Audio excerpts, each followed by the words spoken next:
Good morning class, let's try chemistry. आज हम लोग अपना एक नया चैप्टर स्टार्ट करने जा रहे हैं, बायोमोलिक्यूल्स। ठीक है, जो कि आपका चैप्टर नंबर 10 है आपके एनसीईआरटी में। बायोमोलिक्यूल्स का मतलब क्या होता है बच्चा? बायोमोलिक्यूल्स का मतलब होता है, मॉलिक्यूल्स आप बहुत अच्छे से जानते हैं। बायो का मतलब होता है लिविंग, यानी कि उन कंपोनेंट्स की, उन मॉलिक्यूल्स की हमें स्टडी करनी है जो लिविंग कंपोनेंट्स हैं, लिविंग मॉलिक्यूल्स हैं। ठीक है, उनकी हम स्टडी करते हैं इस चैप्टर के अंदर। ठीक है बच्चा, अब इसमें पता है हम लोगों को ना सारी चीज़ें नहीं पढ़नी होती हैं, हमें जो कुछ इंपॉर्टेंट चीज़ें हैं उनको ही हम लोगों को स्टडी करना होता है। ठीक है, जैसे कि हमें जो टॉपिक इसमें स्टडी करना है बच्चा, ठीक है, वो है आपका सबसे पहले कार्बोहाइड्रेट्स। कार्बोहाइड्रेट्स, जैसे आपको वर्ड समझ में आ रहा होगा, कार्बन, हाइड्रेट्स यानी कि प्लस हाइड्रोजन। कार्बन और हाइड्रोजन से मिलकर जो आपका एक मॉलिक्यूल का फॉर्मेशन होता है उसे हम बोलते हैं कार्बोहाइड्रेट्स। ठीक है, इसका जो जनरल फॉर्मूला होता है वो होता है CxH2O होल वाई। आपको पता होगा, आपका C6H12O6 सबसे बेसिक आपका कार्बोहाइड्रेट होता है, जिसका नाम होता है ग्लूकोज। जिसका नाम होता है बच्चा ग्लूकोज। ठीक है, तो वो बेसिक स्ट्रक्चर यहाँ पे जो ये फॉर्मेशन होता है आपके इस फॉर्मूले का, वो इसी फॉर्मूले से डिज़ाइन होता है, that is CxH2O whole Y. ठीक है, इससे आपका ये डिज़ाइन किया जाता है। ठीक है बच्चा, अब चलो देखो, इसमें हमें ना कुछ टाइप्स पढ़ने हैं आपके कार्बोहाइड्रेट्स के। ठीक है, जैसे कि आपको जो कार्बोहाइड्रेट्स के टाइप्स यहाँ पे स्टडी करने हैं बच्चा, वो हैं आपके monosaccharides, oligosaccharides and polysaccharides. Monosaccharides क्या होते हैं? वो कार्बोहाइड्रेट जो कि आप फर्दर हाइड्रोलाइज नहीं कर सकते, यानी कि वो एक बेसिक चेन जिसे आप और ब्रेक नहीं कर सकते, that is your monosaccharide. Mono means एक वो सिंगल चेन, ठीक है, जिसे आप और हाइड्रोलाइज नहीं कर सकते, दैट इज़ मोनोसैकेराइड। मतलब कि वो सबसे छोटी यूनिट हो गई आपकी, जिसका आप और ब्रेक डाउन नहीं कर सकते। ठीक है, समझ में आया? जैसे आपके कॉमन बेसिक एग्जांपल्स जो होते हैं आपके, ये ग्लूकोज, फ्रक्टोज, राइबोज, ये होते हैं आपके बेसिक मोनोसैकेराइड्स। ठीक है, अब आते हैं आपके ओलिगोसैकेराइड्स। ओलिगोसैकेराइड्स क्या होते हैं? वो सैकेराइड्स यानी कि वो मोनोसैकेराइड यूनिट्स जो 2 या 10 यानी कि 2 से लेके 10 तक की जब मोनोसैकेराइड की यूनिट्स को आप ज्वाइन कर देते हो, जब 2 से लेके 10 तक की मोनोसैकेराइड यूनिट्स को आप ज्वाइन कर सकते हो और हाइड्रोलाइज करने पर आपको वापस से वो मिल जाए, दैट इज़ ओलिगोसैकेराइड। ठीक है, इसका जो सबसे बेसिक आपका जो ये एग्जाम्पल होता है वो क्या होता है? आपका सुक्रोज, जिसका हाइड्रोलाइज करने पर आपको एक ग्लूकोज मिलता है और एक फ्रक्टोज मिलता है। ठीक है, समझ में आया? तो सुक्रोज वो ओलिगोसैकेराइड की यूनिट है जिसको हाइड्रोलाइज करने से आपको 2 मोनोसैकेराइड की यूनिट्स मिल जाती हैं। तो वही कहा जा रहा है कि ओलिगोसैकेराइड क्या है? जहाँ पे 2 या 10 यानी कि 2 से लेके 10 तक की जब मोनोसैकेराइड यूनिट्स आपको मिल जाती हैं ऑन हाइड्रोलाइसिस। ठीक है, अब पॉलीसैकेराइड्स क्या है? पॉलीसैकेराइड्स वो होते हैं जब large number of monosaccharide units आपको मिलती हैं ऑन हाइड्रोलाइसिस, जैसे कि आपके सेलुलोज, स्टार्च, ग्लाइकोजन, गम्स, ये सब। ठीक है ना, ये आपके पॉलीसैकेराइड्स के अंदर आते हैं। ठीक है बच्चा, चलिए इसके बाद आपको क्या स्टडी करना है? इसके बाद आपको स्टडी करना है आपके ग्लूकोज के बारे में, आपकी preparation of glucose, which is very important. आपको ग्लूकोज की प्रिपरेशन सीखनी है, कैसे आप एक सुक्रोज की यूनिट से जब उसका हाइड्रोलाइज करते हो, अभी मैंने ऊपर थ्योरेटिकली आपको पढ़ाया, ये केमिकल रिएक्शन है। जब सुक्रोज का आप हाइड्रोलाइसिस करते हो तो आपको एक यूनिट ग्लूकोज की मिलती है और सेकंड यूनिट आपको फ्रक्टोज की मिलती है। ठीक है ना, तो दोनों का सेम फॉर्मूला होता है, तो आपको ये मिल जाता है।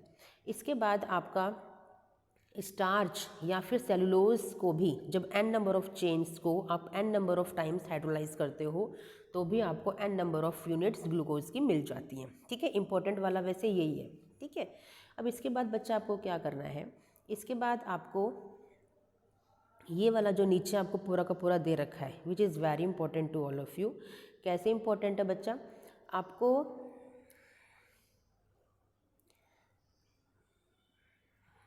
ये एग्ज़ाम में क्वेश्चन डेफिनेटली 100% आता ही आता है कि जो स्ट्रक्चर ऑफ ग्लूकोज जो कि मिला था, जो क्या मिला था, C6H12, जो फॉर्मूला मिला था ग्लूकोज का, इसके लिए स्ट्रक्चर को कैसे डिज़ाइन किया गया।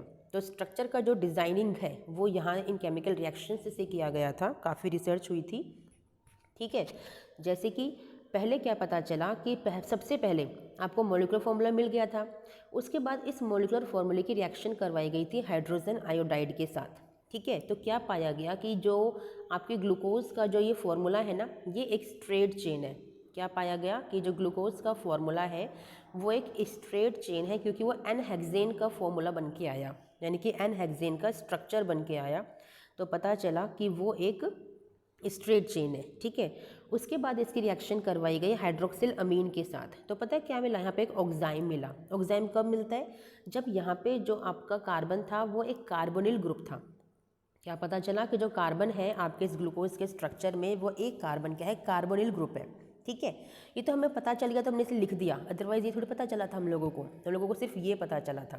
ठीक है, एक और रिएक्शन करके रीवेरीफाई किया गया कि जब हाइड्रोजन साइनाइड से रिएक्शन कराई गई तो साइनोहाइड्रिन बना, जो भी कब रिएक्शन करता है, कब बनता है, जब यहाँ पर कोई भी कार्बोनिल ग्रुप होता है, यानी कि कोई भी CO ग्रुप होता है, उस केस में ऐसा होता है। आप चैप्टर पढ़ के आ चुके हो एल्डिहाइड, तो आपको ये बहुत अच्छे से आता है बच्चा। ठीक है, इसके बाद ठीक है बच्चा, इसके बाद हमने रिएक्शन कराई ब्रोमीन वाटर के साथ। ठीक है, जब ब्रोमीन वाटर से रिएक्शन कराई तो क्या पाया गया कि जब ब्रोमीन वाटर से रिएक्शन कराई तो जो कार्बोनिल ग्रुप था ना वो आपका कार्बोक्सिलिक एसिड में कन्वर्ट हो गया। और आपने बहुत अच्छे से पढ़ा है कि ब्रोमीन वाटर से रिएक्शन करने के बाद वही कार्बोक्सिलिक एसिड बनता है जब आपका रिएक्टेंट में क्या हो, एल्डिहाइड हो। यानी कि क्या पता चल गया कि जो कार्बोनिल ग्रुप आपको मिला था वो क्या था, कार्बोनिल ग्रुप आपका एल्डिहाइड था। क्या था बच्चा, एल्डिहाइड था। यहाँ पे एक एल्डिहाइडिक ग्रुप प्रेजेंट था, ये पता चला। ठीक है, इसके बाद रिएक्शन कराई गई एसिटिक एनहाइड्राइड के साथ। तो उससे क्या पता चला कि एक कार्बन तो आपका एल्डिहाइड है, ये तो पता चल चुका था, लेकिन बाकी जो 5 कार्बन थे ना, टोटल आपके 6 कार्बन होते हैं, 1 कार्बन आपका एल्डिहाइड निकला। जो बाकी 5 जो बाकी 5 कार्बन थे वो क्या थे, आपके प्राइमरी कार्बन्स थे। क्या थे वो, प्राइमरी कार्बन्स थे, यानी कि वहाँ पर OH ग्रुप जो थे वो 5 OH ग्रुप लगे हुए थे। प्राइमरी का इसके बाद हुआ था। वैसे यहाँ पे क्या पता चला था कि इन 5 कार्बन के ऊपर आपके 5 OH लगे हुए हैं, यानी कि हर कार्बन के पास एक एक OH है, ये पता चला था। ठीक है, इसके बाद लास्ट जो रिएक्शन करके देखी गई थी उससे ये पता चला था बच्चा कि जब ऑक्सीडेशन किया गया तो पता चला कि जो ये 5 कार्बन के पास एक एक अल्कोहलिक ग्रुप था, OH था, वो कौन से थे, वो प्राइमरी अल्कोहल्स थे। ऑक्सीडेशन से ये पता चला। ऑब्वियसली प्राइमरी अल्कोहल्स का ऑक्सीडेशन करते हो तभी तो कार्बोक्सिलिक एसिड आपको मिलता है। ठीक है ना, समझ में आया बच्चा। तो इस तरह से पूरा स्ट्रक्चर आपके ग्लूकोज का डिज़ाइन हुआ, पूरा स्ट्रक्चर ग्लूकोज का डिज़ाइन हुआ बच्चा, जो कि बहुत इंपॉर्टेंट एक इन्वेंशन थी, डिस्कवरी थी, जिससे पता चला। क्योंकि हमें सिर्फ और सिर्फ ये पता था कि आपका जो ग्लूकोज है उसका ये फॉर्मूला होता है, लेकिन इसका स्ट्रक्चर ही नहीं पता था। अब स्ट्रक्चर जानना ज़रूरी क्यों है, स्ट्रक्चर जानना ज़रूरी इसलिए होता है बच्चा क्योंकि उससे ही हम फर्दर रिएक्शंस को परफॉर्म करते हैं। ठीक है, ठीक है बच्चा, समझ में आ गया ना। हमें सिर्फ और सिर्फ ये पता चला था कि एक फॉर्मूला है C6H12O6 का, और इसके बारे में कुछ भी नहीं पता था। तो इन बाकी रिएक्शन से हमें यही पता चला। ठीक है, जब हाइड्रोजन आयोडाइड से रिएक्शन कराई तो क्या पता चला कि ये एक स्ट्रेट चेन है।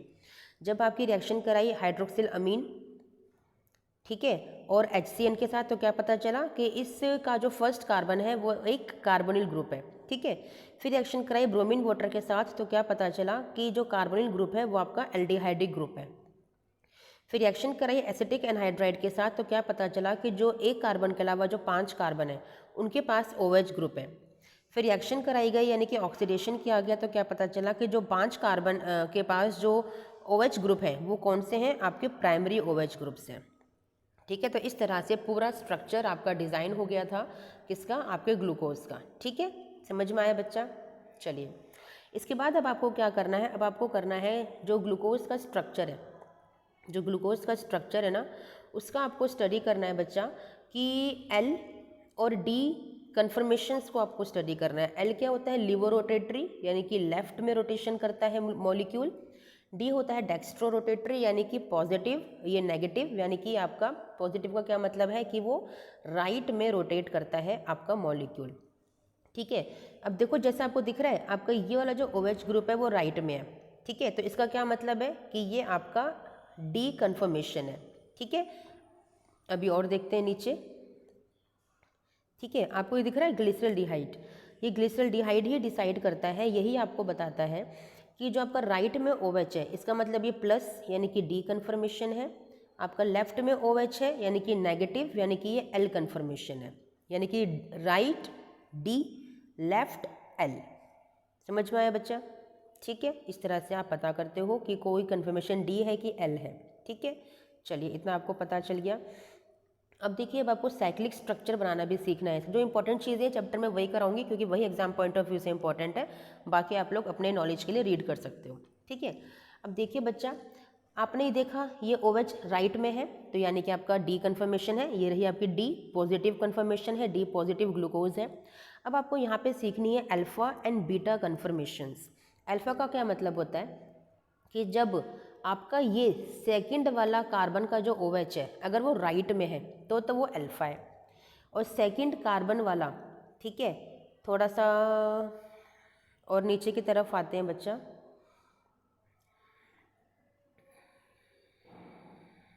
इन्होंने अच्छे से नहीं दे रखा आपके NCERT के अंदर, इन्होंने क्या किया है, वेट, इन्होंने क्या किया है, इन्होंने फर्स्ट कार्बन को बताया है। चलिए कोई बात नहीं, आप देखिए यहाँ पे जो फर्स्ट कार्बन का यानी कि CHO वाला ही जो OH था, जब वो राइट में आपका बनता है तो वो अल्फ़ा है, और अगर ये लेफ्ट में जाता है तो ये आपका बीटा होता है। ठीक है, राइट में है तो ये आपका अल्फ़ा है, ये आपका लेफ्ट में है तो ये आपका बीटा है। ठीक है, इस तरह से बनता है। अब देखो जो स्ट्रक्चर बनाया गया है साइक्लिक, वो कैसे बनाया गया है, आपका जो CHO का यहाँ पे CHO का जो डबल बॉन्ड O था ना, इस डबल बॉन्ड O को ब्रेक किया, और जो सेकंड वाले कार्बन का जो OH है ना, इस OH के बॉन्ड को ब्रेक किया।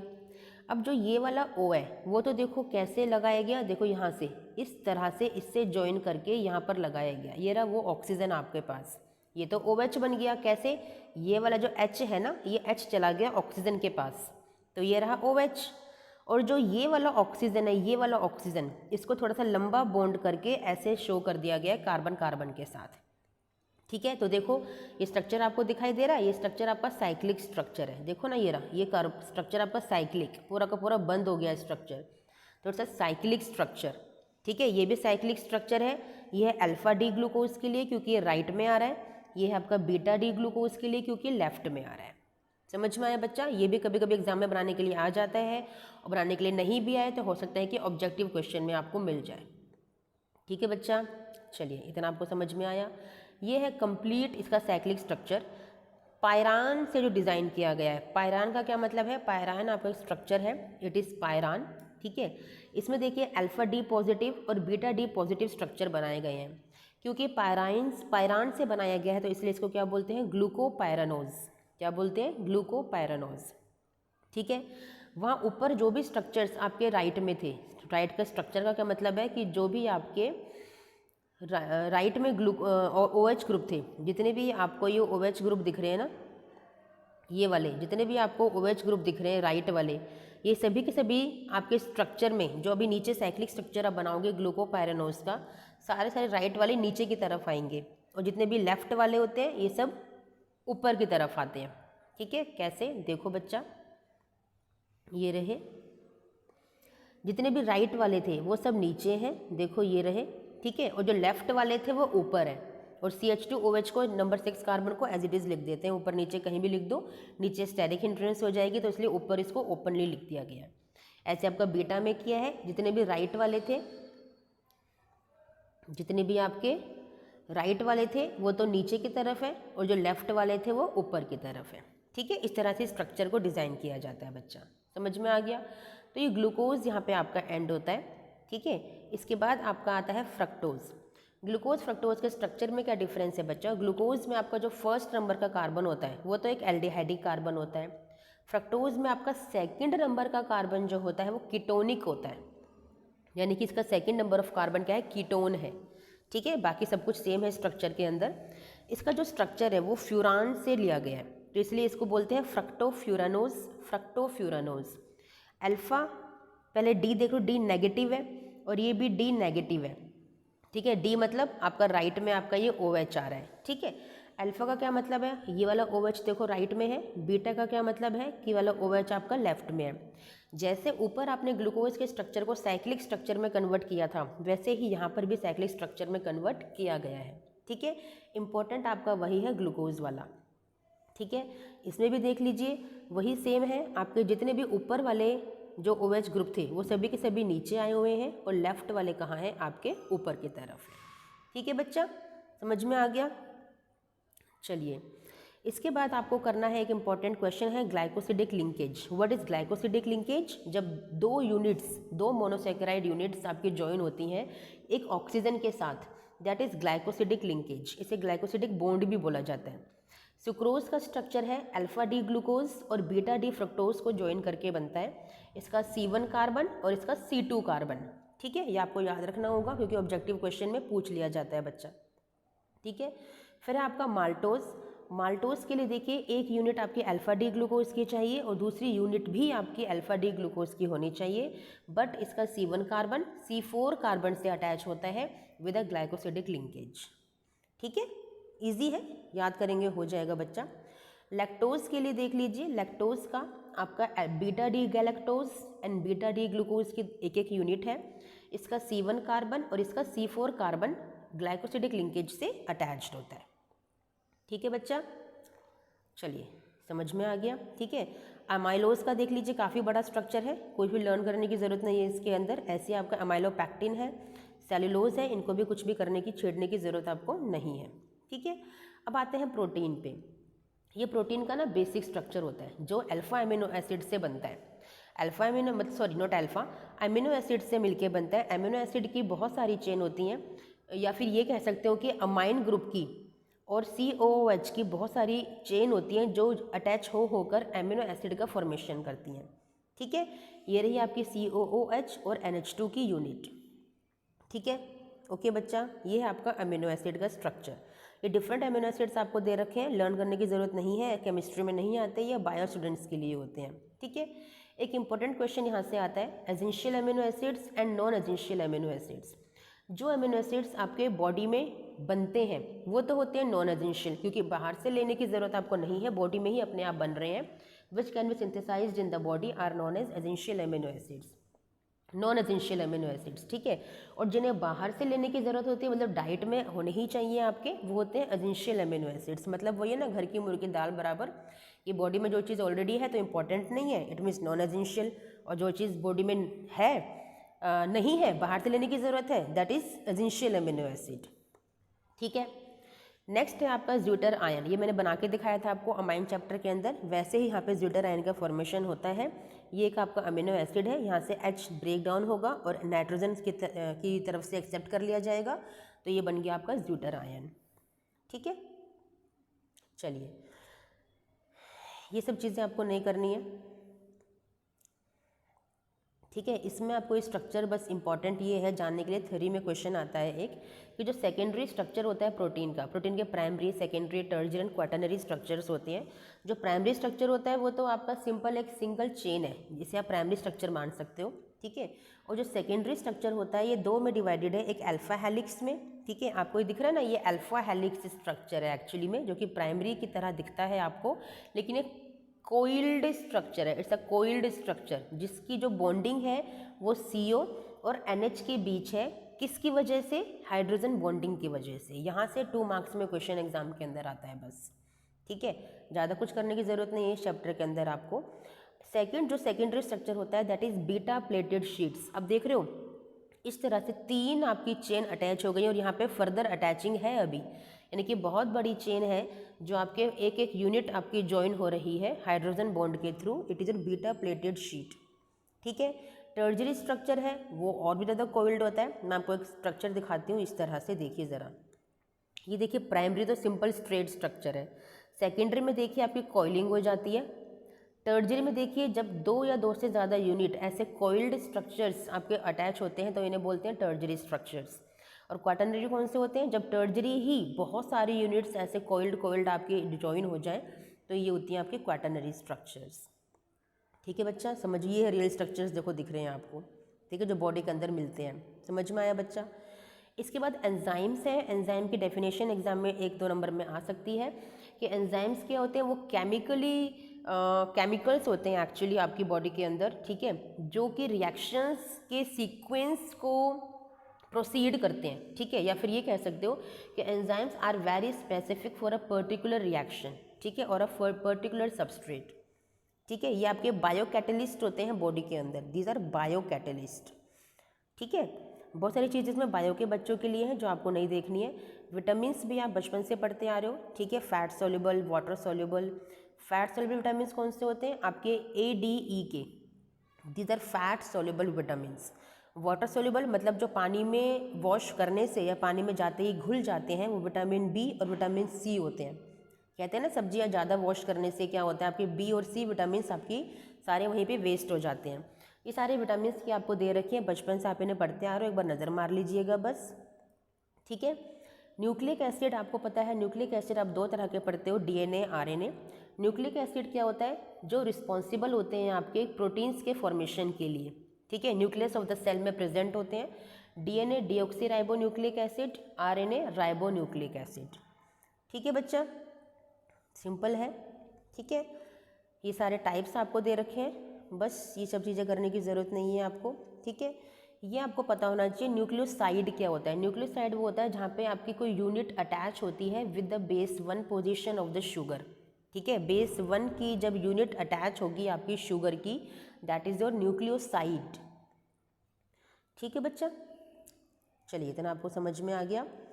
इसके बाद हमारे पास ज़्यादा कुछ नहीं रह गया इस चैप्टर के अंदर, ठीक है, ये सब नहीं पढ़ना है आपको। हॉर्मोन्स आपके केमिकल्स होते हैं जो बॉडी में स्टिमुलेट होते हैं, है ना, सीक्रेट होते हैं आपके प्रॉपर फंक्शंस के लिए, ठीक है। अब देखिए चैप्टर हमारा इस तरह से एंड हो गया बच्चा, ठीक है। नाउ पूरा चैप्टर मैंने आपको क्लियर कर दिया है बच्चा। एक टॉपिक और था इसके अंदर जो रह गया है, that is denaturation of the protein. इसका मतलब क्या होता है, प्रोटीन का डीनेचर्ड होना, यानी कि जो आपकी कॉइलिंग थी प्रोटीन के स्ट्रक्चर की, उसकी अनकॉइलिंग कर देना, उसको सीधा कर देना। कैसे करते हो, बाय चेंजिंग टेम्परेचर और pH। इसका एग्जाम्पल क्या होता है आपका, एग का बॉईल करना। एग को अगर आपने बॉईल किया तो उसका डीनेचुरेशन हो जाएगा, क्योंकि आपने टेम्परेचर दिया है उसको, तो that is denaturation of protein. ये क्वेश्चन भी 2 मार्क्स में आता है, ठीक है बच्चा। चलिए ये वीडियो आपकी एंड होती है, मिलते हैं नेक्स्ट वीडियो में। Till then thank you, bye.